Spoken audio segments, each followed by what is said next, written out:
سب سے بڑا کوشچن یہ تھا کہ عالمی عدالت انصاف میں صرف وہ معاملہ جایا جا سکتا ہے جس پہ دونوں فریقین راضی ہوں۔ پاکستان نے یہ موقف بھی اس طریقے سے نہیں لیا اور اس کیس کو پلیٹ کیا۔ آج عالمی عدالت انصاف نے اب فیصلہ سنایا ہے، اس میں یہ کہا ہے کہ حتمی فیصلے تک کلبھوشن یادیو کو سزائے موت نہیں دی جا سکتی، نہیں دی جا سکے گی، جو کہ ایک حکومت کی اور ایک ہماری مملکت کی ریاست کی ایک ناکامی ہے۔ خان صاحب یہ بتائیں کہ اس مقدمے کو اگر اچھے طریقے سے لڑا تھا، اچھی ٹیم بھیجی جاتی تو آج یہ فیصلہ تو نہ سننے کو ملتا۔ دیکھیں صاحب، یہ جو فیصلہ ہے نا، اس کے پیچھے جو چارجرز ہیں کلبھوشن یادیو کے اوپر، یہ اتنے سیریس ہیں کہ جس طرح یہ پاکستان نے لیا اور یہ جو فیصلہ یہاں تو جب انٹرنیشنل کرمنل کورٹ میں چلے گئے تو مجھے تو یقین تھا کہ اسی طرح کا کوئی فیصلہ آئے گا۔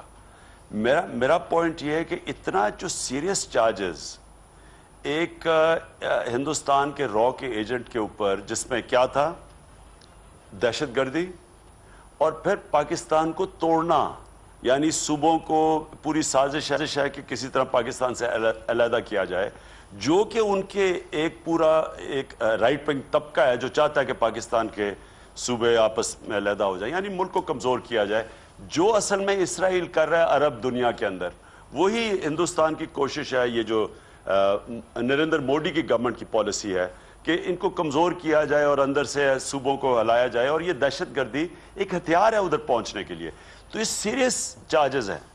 اب آپ یہ صرف دیکھ لیں اور سارے قوم کے سامنے ہیں کہ کیا نواز شریف جو ملک کا چیف ایگزیکٹو ہے، کیا اتنا سیریس چارجز کسی کے اوپر لگے ہوں؟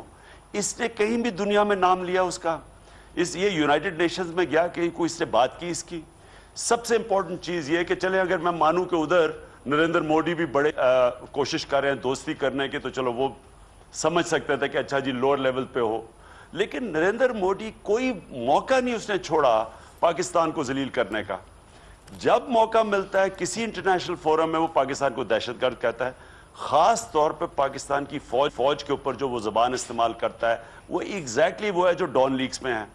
وہ زبان جب نواز شریف نے یو این میں تقریر کی تو اتنی کوئی سخت تقریر نہیں تھی، یادیو کا تو نام ہی نہیں تھا بیچ میں، تب بھی اس نے کہا نریندر موڈی نے کہ یہ بول رہا ہے رحیل شریف کی زبان جو کہ دہشت گردوں کا سردار ہے، یعنی یہ موڈی کا نیریٹو تھا۔ تو کیا انہوں نے کیا؟ نواز شریف نے جو ایک طرف سے وہ ہر جگہ پہ پاکستان کو آئسولیٹ کرنے کی کوشش، اور دوسری طرف ہمارا پرائم منسٹر جب موقع ملا تھا کہ اب دنیا کو جا کے بتاتے کہ دیکھیں ملک میں ہمارے پر عذاب آیا ہوا ہے، ایک امریکہ کی جنگ کی وجہ سے ہم نے اپنے پتہ نہیں کتنے لوگ مروائے ہیں، اور اوپر سے اس کا فائدہ اٹھاتے ہوئے افغانستان کے ذریعے ہندوستان اور انتشار پیدا کر رہا ہے، اور یہ ہے ثبوت۔ کتنی دفعہ اعتزاز آصر نے تو پیسے آفر کیے کہ اگر میں نواز شریف کے منہ سے کلبھوشن یادیو کا نام سن لوں تو میں اتنے پیسے دے دوں گا کسی چیریٹی کو۔ تو کیوں کیا؟ کیونکہ یہ چپ تھا، اور کیوں؟ اپنے بزنس انٹرسٹ ہیں۔ اور یہ مجھے کوئی اب یہ جو جس طرح آیا ہے وہ جندال یہاں، یعنی ایک طرف ملک کے اندر حالات آپ دیکھیں، ایک طرف دیکھیں کہ ایل او سی کے اوپر فائرنگ، ٹینشن، ہندوستان کی زبان، اور دوسری طرف یہ بتانے کے لیے کہ جی یہ بیک چینل کانٹیکٹس ہو رہے ہیں۔ اگر یہی بیک چینل کانٹیکٹس کی وجہ سے کچھ حالات اچھے ہوتے تو ہو جانا چاہیے تھے۔ یہ نواز شریف نے تو اس کو بلا لیا تھا نریندر موڈی کو شادی